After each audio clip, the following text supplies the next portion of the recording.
Thank you for watching the Housing Oregon YouTube channel. Please like and subscribe. Slide decks from the presenters are going to be available below. Thanks for watching.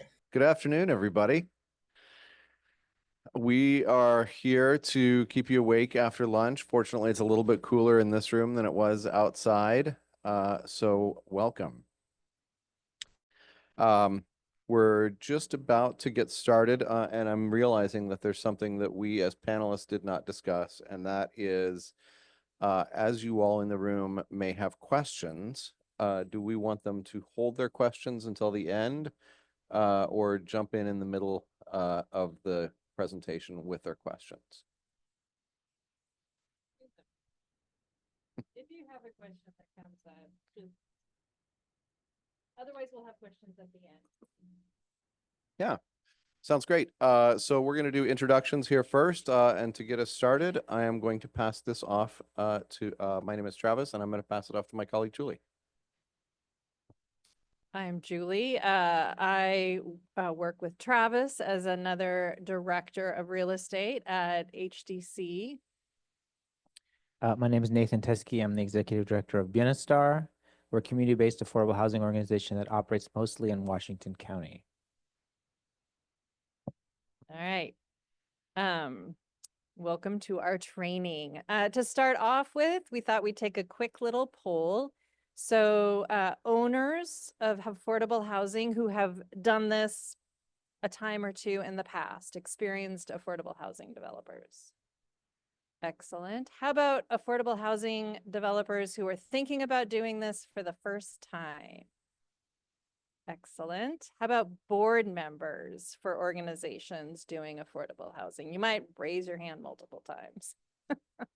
And then consultants, so architects, contractors, development consultants. We got a nice broad spectrum.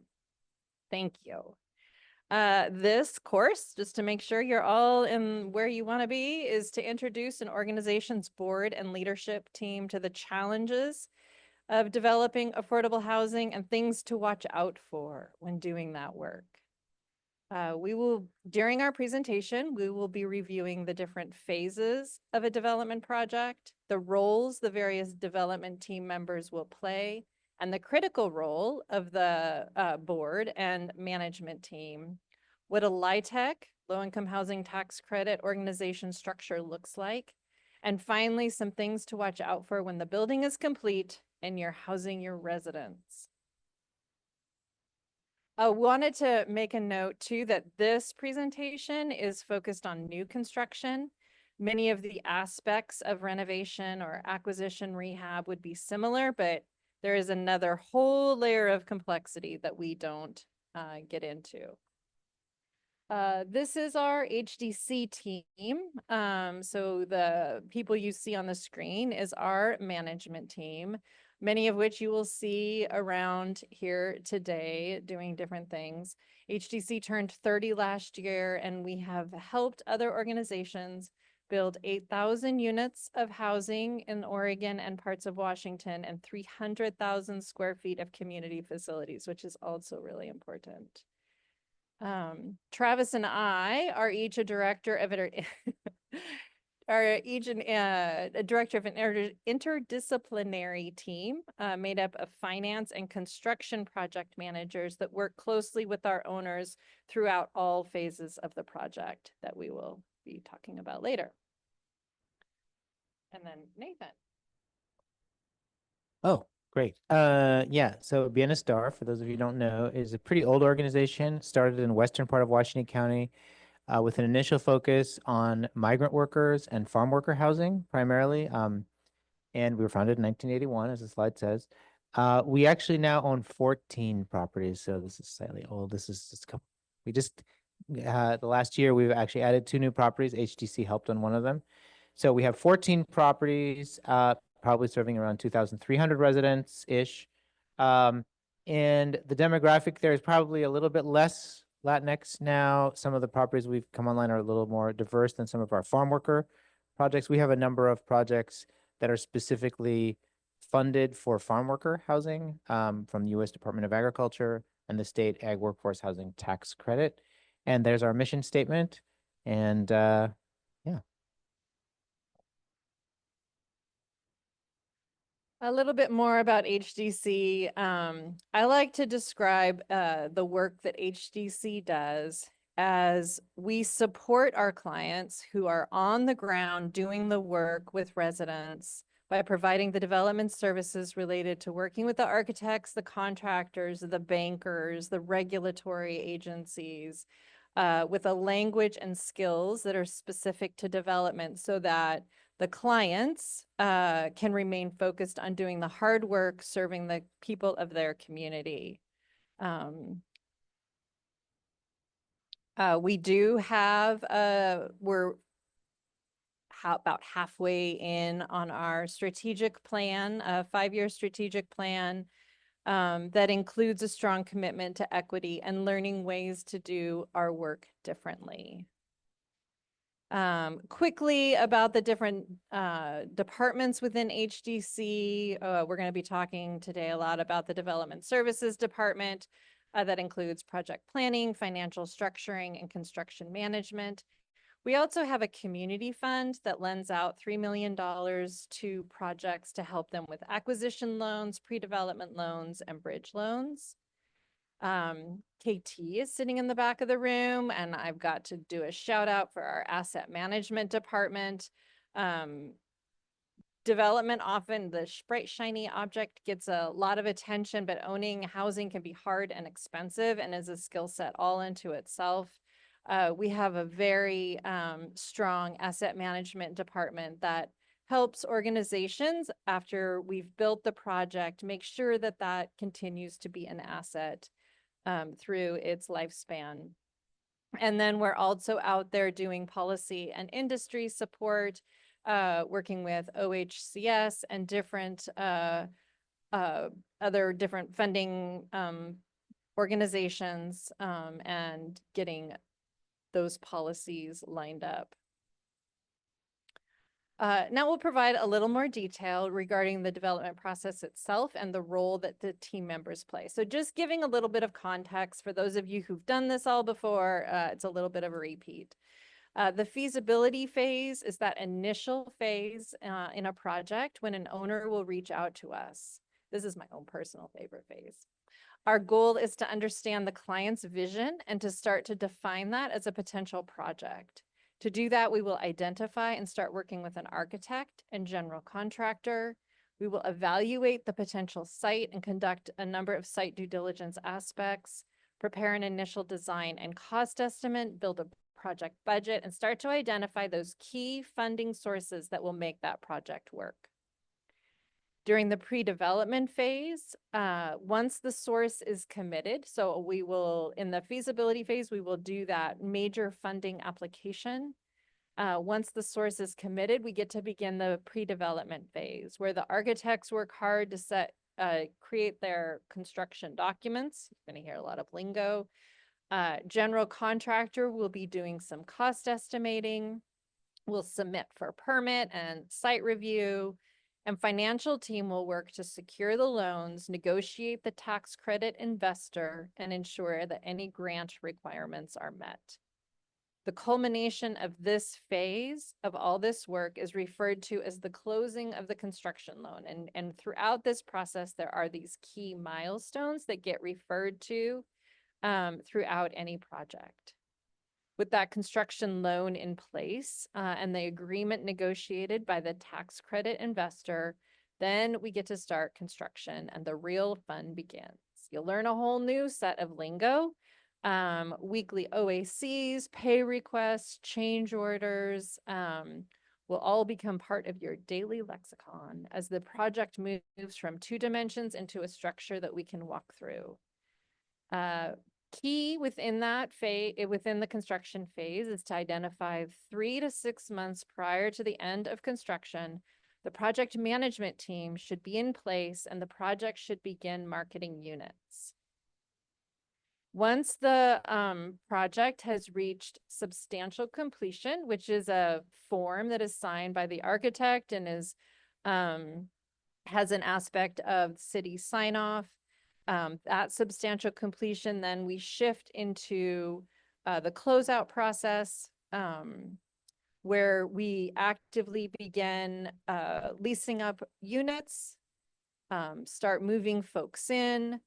Property management and asset management will transition from construction loan to stabilization. And we'll work closely with our finance folks to secure that long-term financing. So those are kinds of the general stages and the overview of the process. And these are the people who will touch on your project. Before delving into the role of the owner and the developer, I wanted to touch briefly on the broad spectrum of the development team members. The developer is not out there doing it themselves. It relies on a great big team that is a highly collaborative endeavor. This is the group that is supporting that visionary directive of the board and management, and will work together for 3 to 5 years to realize that vision. So it's a group you want to make sure you enjoy being around. As we go along, we'll dig in more about the importance of that key team as we move through. And so this chart on the screen shows your core development team. And we also like to remind folks that there is a broad spectrum of those other consultants that more and more have a strong, I rely on my surveyor so much. So there are these key team members that may be secondary, but making sure that you have people that you can trust, ask hard questions to. I'm still asking hard questions of all of my key players in any project. All right, with that, I will turn it over to Travis. Yeah, thanks, Julie. So now we get to dive in a little bit to the development process itself. And I just want to clarify that the readiness for development, which we'll talk about here, is really defined in 2 different ways. It's readiness to develop, and that may be the readiness of your project, and readiness to own. And that really is more about the readiness of your organization, your team, and really the structure behind that. I think it's really important to remember that real estate of any kind, and affordable housing in particular, is an asset, but it's also a liability. And so maintenance, upkeep, monitoring, that asset management is just key. And no one, if you're the executive director, if you're the board member, if you're the consultant, nobody wants to set up somebody in the future for something that you don't know or haven't planned for the sustainability of it long term. I think also exciting to see that there are some architects and some other folks in the room too, because readiness also relates to the larger team and the more new partners a project has. So somebody that's never designed an affordable housing project, somebody that's never developed a multifamily project, somebody that's never managed a project with tax credit compliance. The more new partners there are on a project, the more challenging it is and the more risky it looks to the folks who you would like to have give you money to do it. I'm saying this because I heard this from a few different lenders when I was talking to put together this presentation. It's maybe a little bit self-serving, but whether it's us or somebody else, a good development consultant is also somebody that can help mitigate some of that risk as your lenders and other funders are looking at your project and your organization. Nathan, I don't know if you want to chime in a little bit with any personal experience that you've had with BNSTAR or any recent developments as well. Sure. I would underscore something Travis just said, especially for the folks, I'm thinking of the folks who are on boards or staff of organizations that are thinking about getting into this world of affordable housing, or maybe have dipped their toe in or are thinking going in deeper, which is, this is an industry, it's a very complex industry, as I'm sure everyone knows. There's a lot of complexity around finance and compliance and so on. And sort of having muscle memory in your organization, if you're going to do new projects, is really helpful. And having systems and structures in place. Travis just mentioned asset management. So I think everyone probably knows, but in case there are folks who don't, it's common in the industry for owners like Bienestar to have a third-party property management company. And then you're overseeing that property management company. I can say I was naive when I started in this industry years ago, and I was like, well, wait a minute, they're doing property management. Why don't they just do their thing and we don't need to worry about what they're doing? And like, just they'll report back to us and everything will be okay. No, the answer is no, right? So, but people believe that, and we've had conversations once or twice with funders who won't be named now, who actually sort of had that perspective. It's like, well, why do you need to fund your asset manager? Like, what is that? So I think having all those things in place internally are really important as you take on new projects, and frankly, give you credibility with anybody in the industry that you might want to work with, that you can actually do this because you have done it and you have buildings that are still standing and providing housing to people. Thanks, Nathan. I think, that staffing piece is one important thing as you go through the development process and as you have to make decisions about properties that you own once they have been developed. Those decisions are yours as an organization, not that of the folks that you've contracted to support you. And so it's important to make sure that you have the communication set up and the staffing in place in order to be able to make those and to be responsive to those. For those of you who are on boards or organizations where you're building your board, thinking through whether your board or committees have relevant experience so that they can give you useful feedback as well as you're going through the process. And then I'm going to make one really quick comment about a much larger issue, and that is especially for organizations just starting to think about getting into development who haven't already done it before. There are really important metrics that your funders will look at in terms of your financial readiness to proceed. And if you joined in the session in this room first thing this morning with the lenders and risk, you'll understand that they're looking at your project and your organization through the lens of how will you continue to own that property and not them through taking it over. And so they're going to have some metrics. Oftentimes that looks like $1 million in liquid assets. Can you write a check for $1 million if your project just goes south and something's needed? And do you have about $5 million in total assets? Those are super round numbers, and the actual numbers will really depend on the specifics of your organization, your team, your projects. But it's important to think about that as a lender in particular will look at your strength to carry forward that development.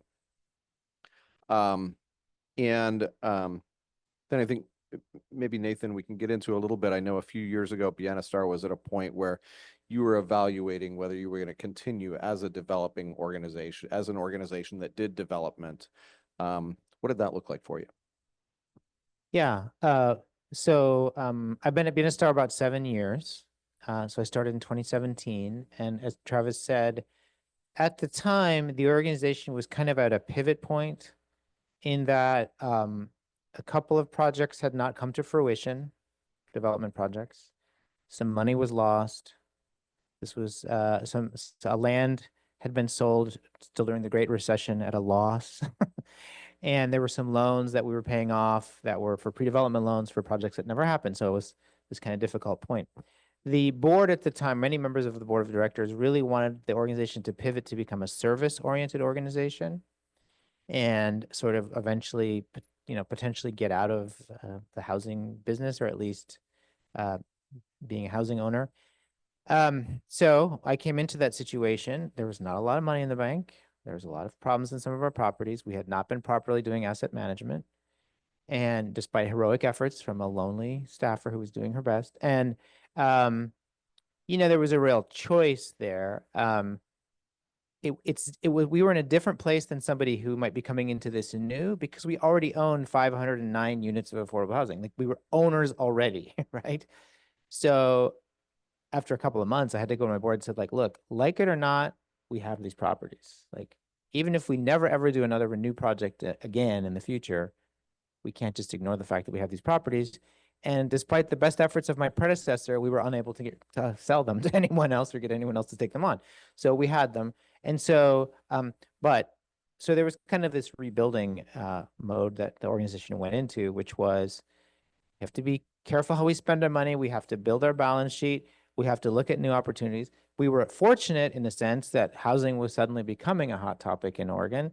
And a year or so after I started, the Metro Housing Bond was passed here in Metro Portland, which created a whole new funding source for affordable housing. And since we were historically one of the few groups that had done a lot of work in Washington County, we were kind of well positioned to potentially play a role in some of those developments, which we now have. But it certainly is true. There was a learning curve from my board because the board had really gotten away from housing development and that. And so recruiting members to the board who had some knowledge of that, of financial sophistication. And I can tell you, I have a very vivid real world example that just happened to us in the last couple of weeks that I'll share because it really shows the arc of my organization in the last 7 years. We have a project that just opened. We're very proud of it. It's in Cornelius. And there's a construction loan interest shortfall because construction rates went up. The interest rates during the construction period went up. It was a variable rate loan. So we have a shortfall. It's a pretty significant shortfall. And there was some back and forth with the bank, and I won't go into all the details, but essentially what happened was within about a 2-week period, I had to go to my board of directors, explain what was happening, and get them to authorize me to move up to $500,000 if needed to a reserve account to make the bank happy until we get to permanent financing, which we hope to do in early next year. My board said yes, without too much trouble. Now, of course, they had questions, and that's obviously appropriate. So first of all, it was significant for Benestar that we could write that check if we needed to, and we're okay. Like, we're still meeting payroll. We still have $1 million in liquidity, well, much more. And so we managed in the last several years to get to that place. But also I had a board of directors with 3 or 4 people on the board who work in finance, who asked some questions, understood what was going on. Obviously, we're aware of what had been happening with interest rates. And we were able to get to a yes in a series of like 2 meetings with them, which historically for Benestar, that's a big check for us to be cutting that much money and putting it at risk. We have a strategy to get it back, but nevertheless, there's always risk in this business. So to me, that's a really great recent example that if you're thinking of getting into this business, those are the things that can happen, right? And this was something that really was completely outside of our control because it was the interest rate environment compared to when we closed and then what happened. And it was the fact that we lost 3 months because the electrical gear was not delivered and we had a building without any power. So we couldn't lease up the building, and therefore the construction period ended up going 3 months longer than we initially thought it would, all of which meant more money for the banks, right? So, yeah. Thanks, Nathan. I think that takes me pretty squarely right into board and management roles. And I think the thread that ties all this together from what Nathan was just talking about and what we'd already built into our presentation is for your board and management to understand the risks. There are definitely rewards, both in terms of financial and in terms of serving the population that you're really trying to work for. But there's also risks. There's always something that can go wrong. We do our best efforts to plan for them, to set aside contingencies, and it is important to know that that there are challenges that pop up. So making sure that your board and you as an executive director understand the risks, the mitigating factors that you put in place, what can still happen is super important. I think I'd also say the other thing that's just so important as a director or a board member looking to do development is to really understand what your North Star is. What are you doing in development? Why are you doing it? What are your priorities? Because there will always be things that come up that will risk taking you away from those goals. There are all of the variety of things that you want your development to accomplish. But when, you know, the rubber hits the road, are you going to be able to do all of them? Maybe many of them, maybe a small subset of them. So what are the most important so that when you've got a development in place, you can say, hey, we didn't accomplish everything that we wanted here, but we accomplished what was most important, because there will always be something along those lines.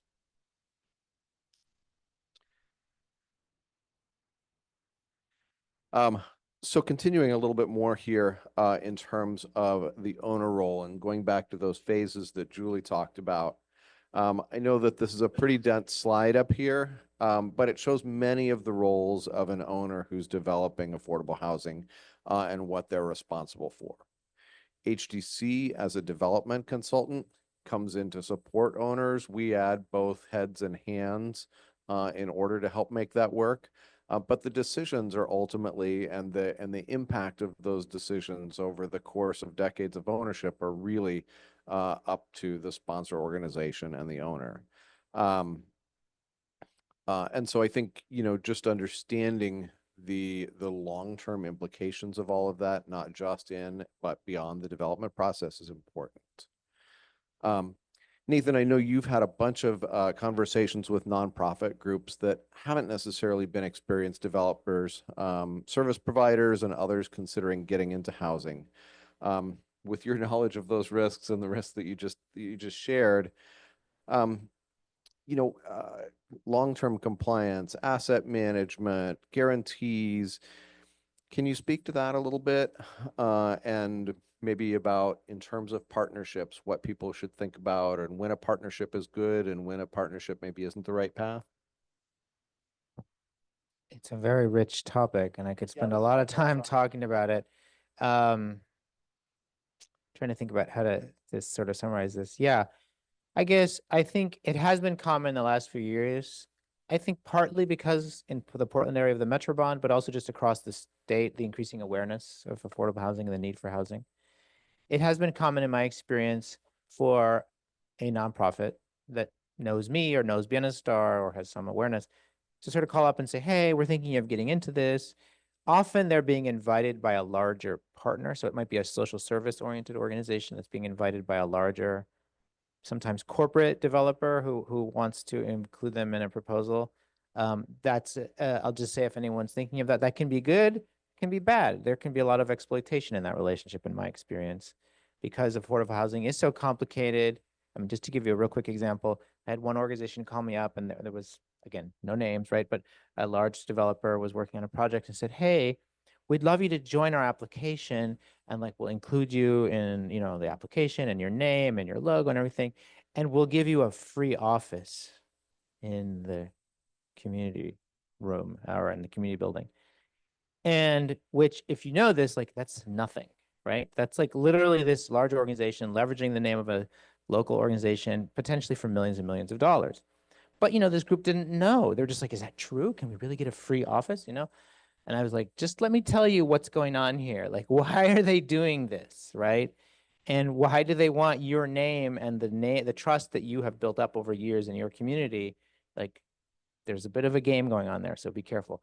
But as far as a lot of this goes, I think a lot of the things that Travis and Julie have been talking about in terms of the stages, the long-term compliance, I do think that my experience, at least, is this is an industry where you don't know what you don't know until you do it, and you experience it, and you're like, oh, that's what it's like to go through a closing on a deal. That's what it's like to go through a perm conversion. That's what it's like to have a property that's falling apart, and what do you do about it? That's what, oh, that's what it's like to have to move two families out because the pipes beneath their unit burst, and you have to scramble to get them a hotel. And one of them is a home unit, and the county's going to come inspect you, and you're freaking out because you're going to fail the inspection, et cetera, et cetera, et cetera. And then, oh, whoops, we missed the deadline to the investor. Oh, we better reach out to them and make sure it's okay, and just on and on and on. And so it is just one of those industries where, in my experience, you really, having either trying to hire somebody, if you can, who has a lot of experience, that's difficult. It's a very competitive market. Or find a way to partner. HDC is certainly a highly recommended partner, but there are others as well who can be with you. And then I would also just underscore, if you are going to go into something that's new for your organization, thinking strategically about who you would have on your board. Because even if you can't afford like really expensive staff initially, you might be able to recruit experienced board members who are smart and know kind of the rhythm of things. But yeah, I mean, I really do I just want to emphasize this is very much, I mean, there's classes and trainings and so on, but to me, my experience, this is very much as you learn as you go, you experience things as you go, and you don't know what you don't know until something happens and you realize you're in trouble or there's a difficulty. So is that kind of what you were looking for? Yeah. Yeah, and apologies for laughing there, Nathan. I'm not laughing because it's funny. I'm laughing because the other alternate is like curling up in the corner over there and crying. So so I know we have a question out here. I'm gonna just hit on the next slide real quick and then I'll hitch up. But to just underscore what Nathan said, I think, you know, this leadership role in ensuring the successful long-term part of that development and ownership is really all about setting clear goals, tracking those goals, making sure that you have the staff or the oversight to understand whether the organization you've contracted with to do, whether it's property management or asset management or development consulting, is holding up their end of the bargain. And then breezing over this with way too much simplicity, but if the project that you're doing is tax credit or has other public funding, ensuring that you have the expertise for the complexity of those financial structures and partnerships.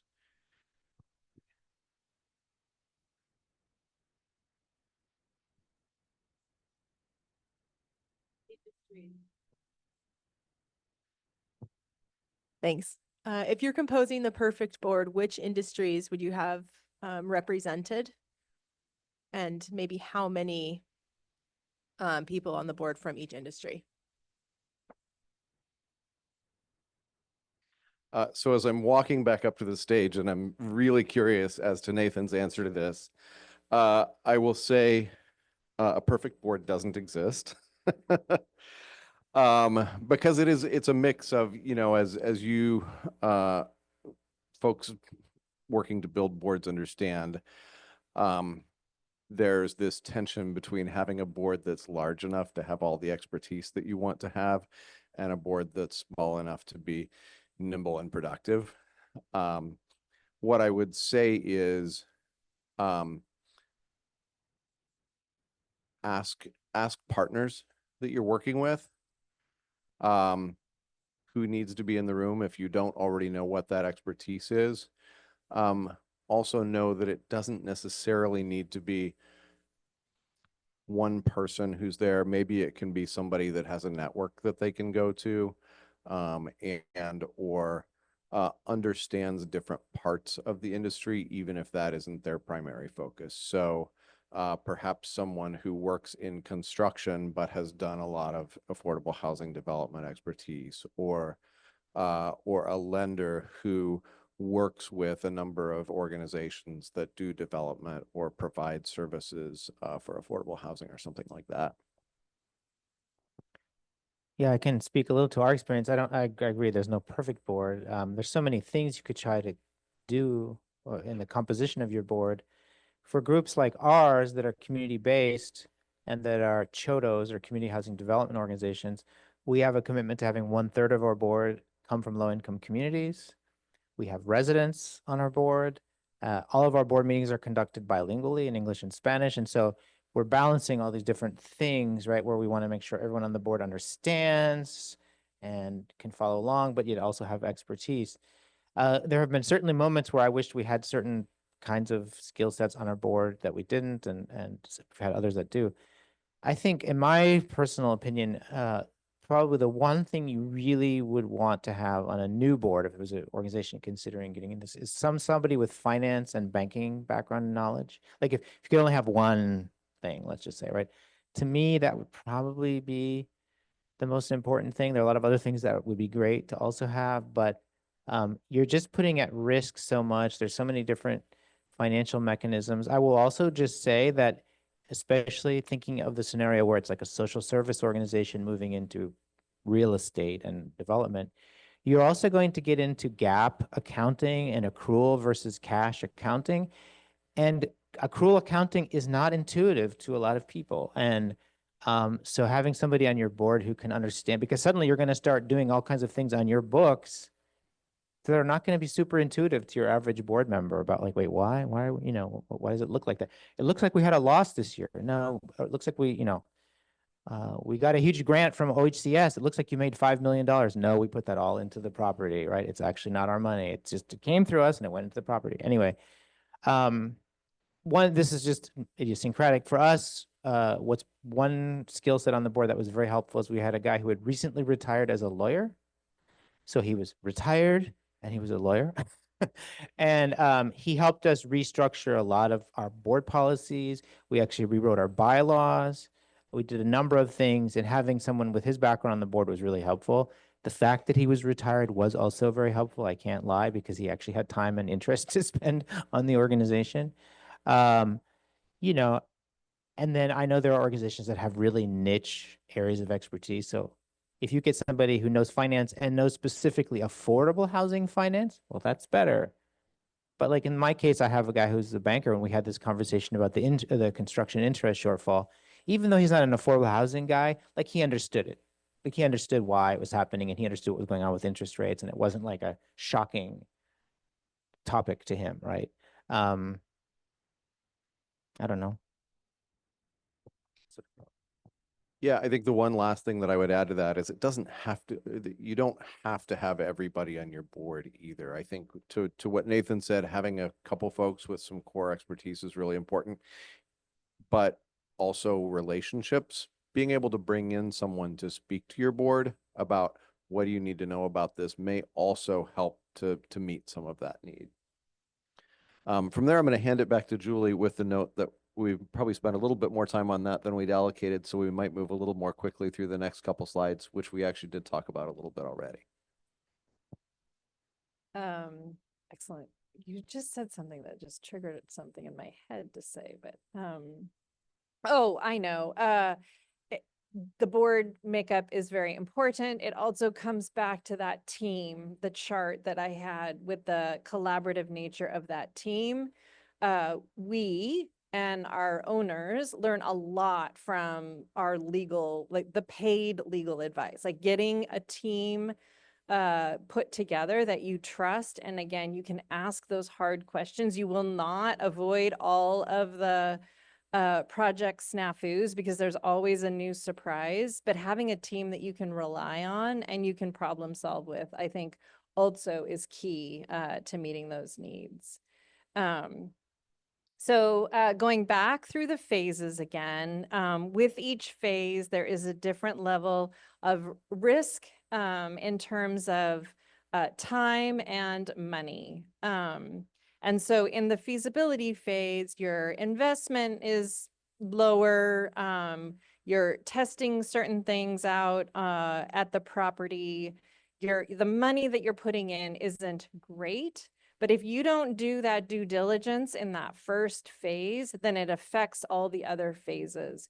If you're not looking below the soil's surface to see what might be under there, if you're not working with the city to make sure that there isn't an easement going through your property or cutting off a section along the street, that will have a big impact in the future. So setting those clear go, no-go milestones within that phase. So if the project is looking like it's just not going to meet enough of those goals or that North Star, then you can still walk away from the project. The next phase in the pre-development phase, here's where our money ramps up quite a lot. We're taking the risk level down a little bit because we're learning more and more, and we're going through that kind of design and exploratory process. So we are in this phase. Again, we're doing our construction documents. We're getting ready to submit for permit. Ways to mitigate are potentially a pre-development loan. You're going to be spending a lot on your architect and other consultants to get you to those phases or through that phase. So getting a pre-development loan is a way to pay for the costs without affecting the owner's day-to-day operating costs. All right, I see. Let's move to the next one. And then during the construction phase, this is another period where the money at risk elevates again. Construction is inherently risky, even with all that due diligence that I earlier alluded to. When you're digging in the dirt, you will find surprises. As an example, a way to mitigate is setting up a contingency. And when we are like allocating and figuring out how that contingency will be factored in, we often set a third of that entire contingency aside for getting up through the foundation. So we haven't even built a wall, we haven't put anything in, and we potentially have spent a third of our contingency because there is so many potential surprises in that process. Through construction, you need to, again, have a team that you can trust on. I cannot say it enough. Trust on, rely on, because there will be things that come up. This is a long process. In the earlier slide about phases, this is a 3 to 5 year process. It can change depending on the type of project, how it's funded. And the environment that we live in today is very different than it will be in 5 years when the project I'm conceiving of today is getting built. For instance, I got to work with Nathan on a project, Nueva Esperanza. When we were putting that project together, construction interest rates were bare bottom. They were practically giving away their money. Things were fine in the industry. COVID hit and we closed our construction loan, which means we get to start construction. Construction interest rates skyrocketed and equipment and supplies became non-existent. We had to work really closely with our contractor and we trusted him to find us comparable equipment, replace equipment that we had previously selected. And then I noticed when Travis mentioned a PGE and electrical gear, or no, Nathan referred to electrical gear. There was a couple chuckles. We also had an issue with PGE and getting equipment out on site. And our team brought PGE into our weekly construction meetings, which has never been heard of before, to make sure that they were online with schedule and delivery. Our construction team pivoted to bring buildings online rather than in large phases. We pivoted in a number of ways to mitigate for schedule delays that were caused by that electrical gear. So yeah, there's lots of ways, there's a lot of challenges, and it really relies on a good team to mitigate for those.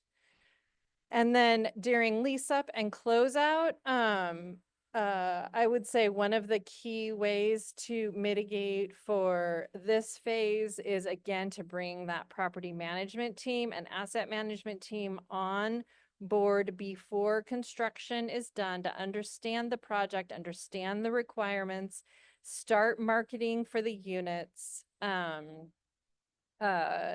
order to try to mitigate for those risks. How'd I do, Nathan? All right, I'm gonna pass it off to you. Okay. So I think we'll dig into this if y'all want to dig more into financial modeling of projects and learn a little bit more about what to look for there, how we build that financial modeling. I'll be in this room tomorrow morning first thing, and I'd welcome you to come join me here. I'm gonna go over this a little bit quickly right now, but just to note that you know, costs and funding are a moving target. The estimates that you make in the feasibility phase get refined as you move through pre-development and into construction. The assumptions that you made about construction will be proven true or untrue as you dig in the dirt and build and try to acquire your materials. And so there's all sorts of places along the way with opportunities and challenges. We all are here at this conference because the cost of building housing is more than what the people we are serving can afford to pay for it.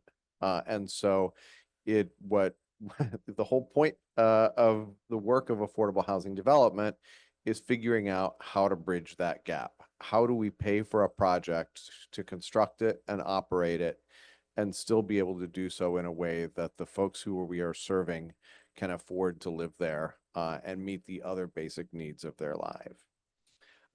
So the four different ways that we help to bridge those gaps are right here. And so just briefly running through them, you can reduce the cost to develop.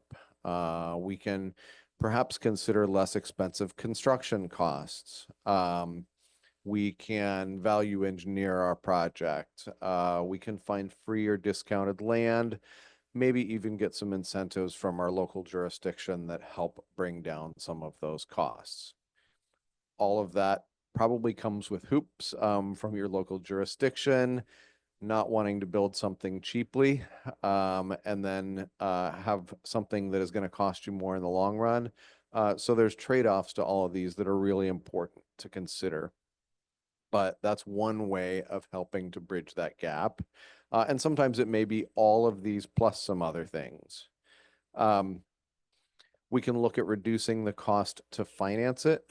If you were here, I think in the first session this morning, there was a very brief mention of the Oregon Affordable Housing Tax Credit that reduces interest rates. It helps to create a little bit more affordability through that. Also comes with its own hoops and restrictions. The 4% low-income housing tax credit and bond program also is an attempt to help reduce the cost to finance projects. You can look at lowering the cost to operate projects, and maybe that's through a property tax exemption, if those are available in the place where you're developing. Looking at how you might be able to reduce utility costs through high efficiency fixtures, a solar system, something like that. The less your operating costs are, the easier it is to be able to cover those costs through rents and or perhaps leverage debt to be able to pay to develop your project. If I handed the microphone over to my colleague KT for asset management, what she would tell you is proceed with extreme caution because we are in a really difficult market right now, and don't make too aggressive assumptions because you might regret them later. Is that accurate? And that'll be the session after this one. Okay, yeah, there you go. And then I know a lot of the discussion of this conference as well is around adding resources. So whether that's low-income housing tax credits when OHCS makes them available again next year, looking at where rent subsidies might be available so that you can serve lower income folks but still have the revenue to support your operations and perhaps debt on the property. Federal funds provide potentially some really good financial incentives to your project. They also come with their own set of requirements, shall we call them. Things like energy incentives as well. There are lots of different ways to put that together and to add resources into the project in order to help close those gaps. Nathan, I don't know if you want to speak just briefly to the idea of as you are looking at those different funding resources and the hoops and hurdles that come with them, anything that you try to inform your board about or your staff about or keep in mind about chasing funding for funding's sake versus staying true to your mission and your goals of your project? I mean, we've mostly been doing affordable rental housing. So most of the funding sources we've pursued in the last few projects they're complex, they're multiple funding sources, that's all true, but they're funding sources that most developers would consider or are probably doing. So, Travis mentioned some of them. There are other little pieces here and there. There's, OHCS has a few pieces. Sometimes you can get a little local funding depending on the jurisdiction you're in. So that's all true. Where I would say the pressure, maybe this is not what you were thinking, Travis, but where I would say the pressure has come for Bienestar, and I think others, at least in the area here in Portland, is new kinds of development, meaning not affordable rental housing, but like, oh, would you consider doing like mobile home parks? Would you consider doing, some other model similar to mobile home parks? Would you consider doing home ownership, developing? We're a HUD approved home ownership counseling agency. So then that kind of, that opens the door. Like, well, would you be interested in developing single family homes? Never done that, right?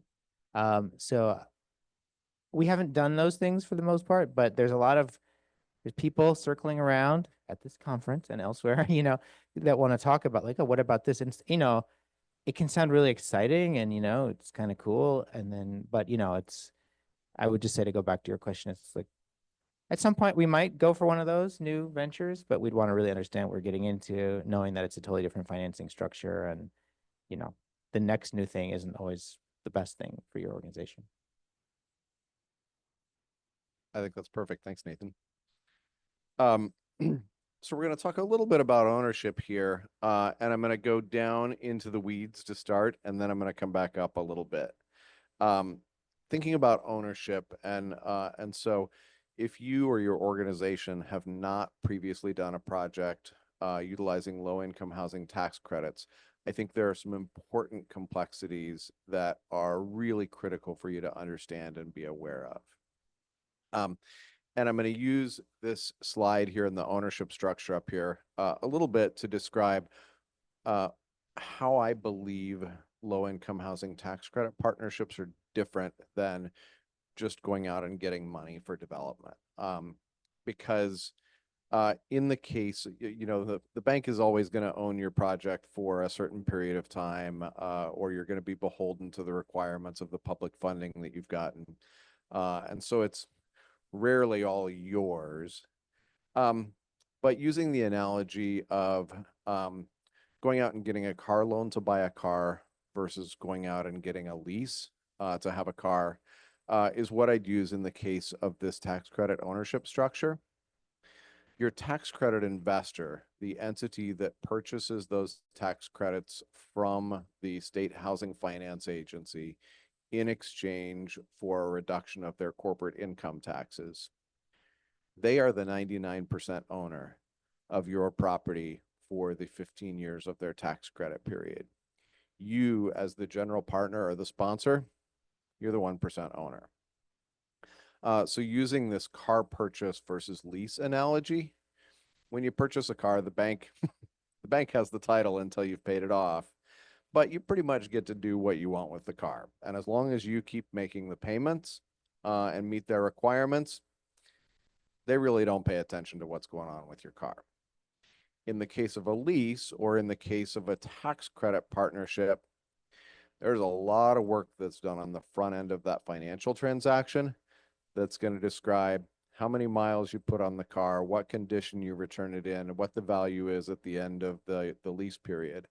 Similarly, with tax credit partnerships for affordable housing, there is a lot of documentation on the front end of that transaction that says how that property is going to operate, how many tax credits you're going to deliver for them, what you need to do with that, what's going to happen to the money that you have in your reserve accounts at the end of those 15 years, what happens to the disposition of the property at the end of 15 years? Do you get to just keep it as the sponsor? Do you have to buy it for market value as the sponsor? Who gets to weigh in on all of that all the way along? And they're going to be all up in your business. Unless everything's going perfectly, and then hopefully that's the case, and they won't be quite as much up in your business, and you just have to send them a lot of reports.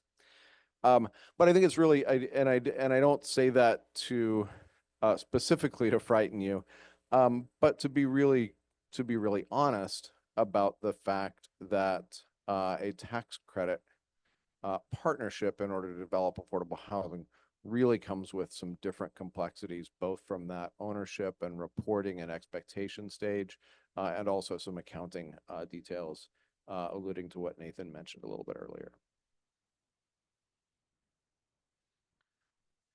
This just gives a really brief description of what that tax credit partnership timeline looks like. During that pre-development period, you're structuring the project, you're getting to your loan closing. You as the sponsor own the property, you're making all of the guarantees. It's all your money at risk. Once you get into construction and into operation, that's when that tax credit partner owns the 99% of your project and has all the expectations for it. And then after that 15-year tax credit period, hopefully, potentially, you as the sponsor own that property again. You've come up with the structure that allows you to take ownership of that for a reasonable transaction. But you're probably still beholden to the State Housing Finance Agency for another 45 years for the restrictions that they've placed on it in order for giving you the access to these tax credit finance opportunities.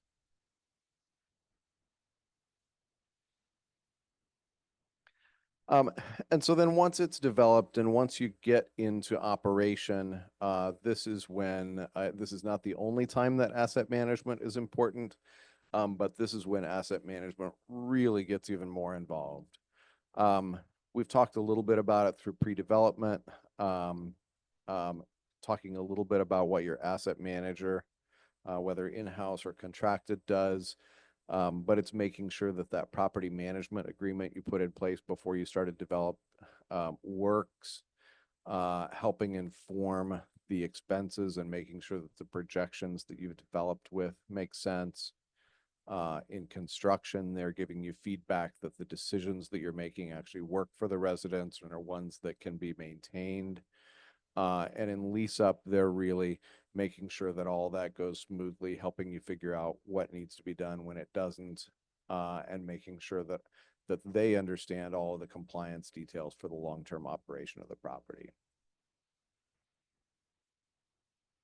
I think I might have taken that over. Yeah, excellent. Yeah, so when construction is complete, I think I tried to scare you away from construction enough. Residents get to start moving into their new homes, and the project enters what's called the stabilization or the completion phase of the project. Property management and asset management folks will be responsible for ensuring that the residents meet the compliance requirements of a LIHTC project. Comes with any funding package, need to make sure that we are meeting those requirements. That team will be making sure the project is performing financially and is hitting targeted income and expense goals, and the property remains in good financial and physical condition. We are often asked the difference between property and asset management. One key differentiation is property management is handling the day-to-day with the residents, record keeping, maintenance. They are the front lines working with the residents on the property. Asset management is looking at the larger picture, both of the organization as a whole and the multiple properties that they might be managing, as well as the success of that specific project and how it fits within the larger portfolio. They will be making sure or trying to make sure that the property is meeting the goals in a way that benefits the owner. Again, coming back to that vision and that North Star that we've set up at the very beginning of the project. Nathan, would you give a little bit more kind of picture about how those two entities work together? Yep. Mm-hmm. Yeah, I think I mentioned earlier that it's not new anymore, but there was a period, I think, in the history of affordable housing where the idea of asset management was a little perplexing. And so I do think that if you're considering getting into this and it's something new to your organization, that you really take this seriously, that asset management is a thing. It's definitely a thing, and it's definitely a function you want to have in your organization. and you want to try to have the right person who's trained and or can get the training they need. So that's one observation. You know, we're maybe different than some groups, but we're so community based and community oriented that the residents in our properties know me or know my staff. And so, and then plus I mentioned earlier that we have 2 residents on our board that serve as board of directors. And so, balancing for organizations like ours, at least, it's important to balance and message to all the staff and to the residents. Like, if you have a problem with a leak in your bathroom, I'm not the right person to ask at Benistar about the leak in your bathroom. But that does happen just because I might be walking around and somebody knows me. So, or other staff. So I do think also trying to, and even internally, we've actually been talking about this recently about defining for our resident services staff who are on site, what is your role versus asset management versus property management, you know, and just trying to have a clean division of labor there and try to at least help our residents understand. I think anyway, there's a whole lot that we could go into about that, but I think with community-based groups like ours, sometimes residents might think that if they know me, that I can like, give them a break on their rent or something, you know, which I can't do.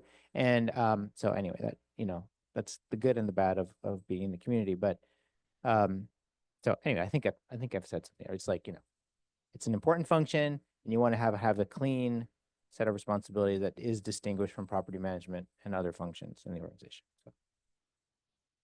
Thank you. I think that concludes our presentation. Is there any questions? All right, you guys all know. X. All right. Well, I don't think we pre-baked any questions, so yes. You want me to get up?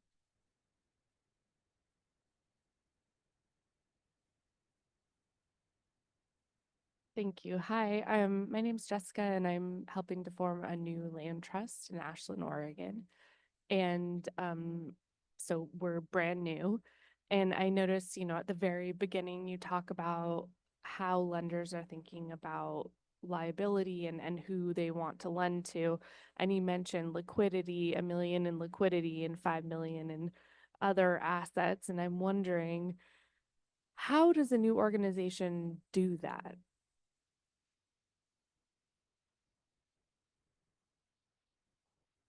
I think that's where partnerships come in play. Yeah, I can respond to that a little bit. And I would say, you know, in the land trust model that you're looking at, those requirements may look different. That 1 million and 5 million number is a benchmark, not an absolute. But a benchmark for affordable rental housing development. And it's really based on it's based on the risk of that your lender may look at. And so if you're developing a smaller project or are able to phase your project into smaller pieces so there's less risk for your lender, those requirements may be lower.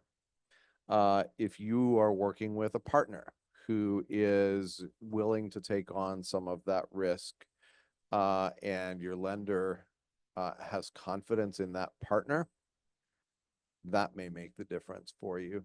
And it may be, we've seen a case, you know, in some cases, the lender or the other financial institutions involved may want you to have a certain amount deposited in a reserve that requires their approval before you pull from. So that may be putting $250,000 or $500,000 into an account with their institution, so that if something goes sideways, their risk is mitigated. And I think if you participated in the first session here in this room this morning, what you heard the lenders say was, you know, much of those requirements come from the federal regulations that are in banks. Banks are inherently risk averse. They want to lend money and take deposits.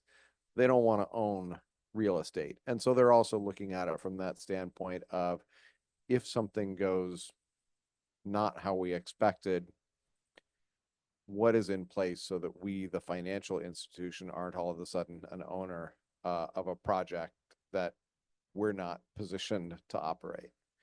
And so there are a variety of different mitigating factors there that could be in place. I will also say one of the other things that, as I was putting together notes for this presentation, that's evolved a little bit over time, but from a variety of different conversations, it also has to do with the relationship with your lender. And so if your organization or your partners have a deep, long-standing positive relationship with a financial institution, they're the ones who are going to be able to talk to you about, hey, you know what, here's what we can do. Or even if you don't have that deep, long-standing relationship, find the folks who might be able to be on your board, or who are the relationships of your board members, to be able to go out to them and ask and say, here's what we want to do. Here's where we're at. How do we get there? And those are going to be the most valuable people to give you feedback on. They may say to you, hey, you're going to have to bring in a partner to do this. Or they may say to you, hey, if you have this much money in the bank, we can figure out how to phase it in a way that mitigates our risk and allows you to move forward with your project. Thoughts from either of you? Yeah. Other questions, experiences you want to share with the group? Lessons learned? Extra minute for coffee? Yes.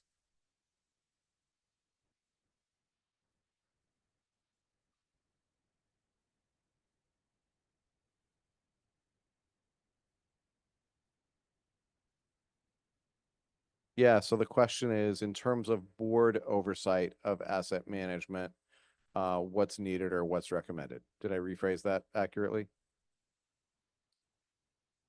That's a really great question. Every organization probably handles this differently.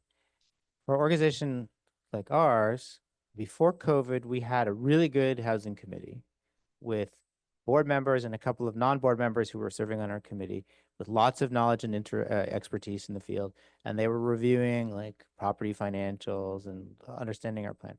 COVID happened, and like there was just this big shakeup, and over time we lost those board members, and then the housing committee just kind of fell apart, to be honest. So then for like 2 years, I wasn't flying blind and my staff weren't flying blind, but the board was sort of flying blind on what was actually happening in our properties, just because there was so much happening and the board committee wasn't able to sort of reconstitute itself.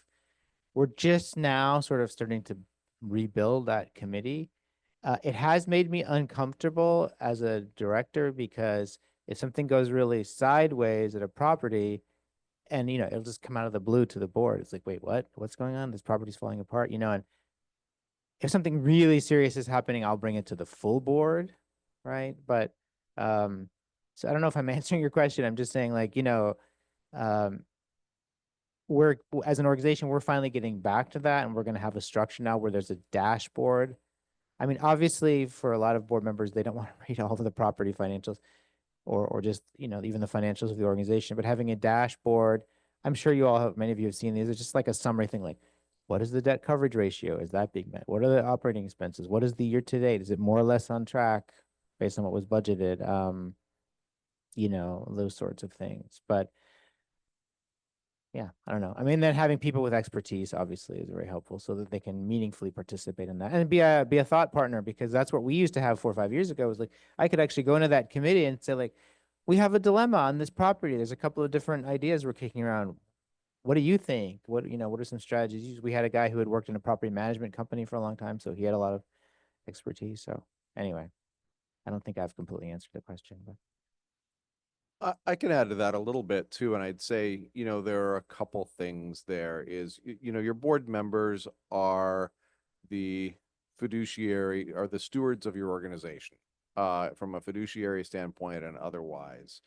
And so I would say it's important to make sure you're sharing with them what they need to know.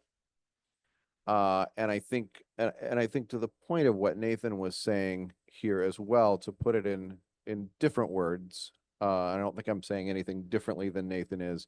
But I think the other thing is making sure that you're informing them of what's going on in a way that they're never surprised. If your board or your housing committee members are surprised, that's not good because it's extra, it's not just extra work for you as the director of an organization or the housing development or asset management staff.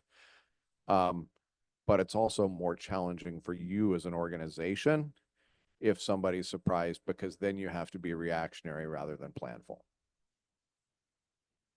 And surprises, but occasionally surprising things happen, and then you're surprised, and then you're telling them about the surprising things. You're surprised together, I guess. Yeah, and I think that's important in asset management. That's important in development too. You'll never be able to not have surprises. But also making sure that you've set aside contingencies for those, you're planful, you're keeping folks informed along the way, so that those surprises are minimal, and so that you can navigate them as effectively as possible when there are surprises that pop up.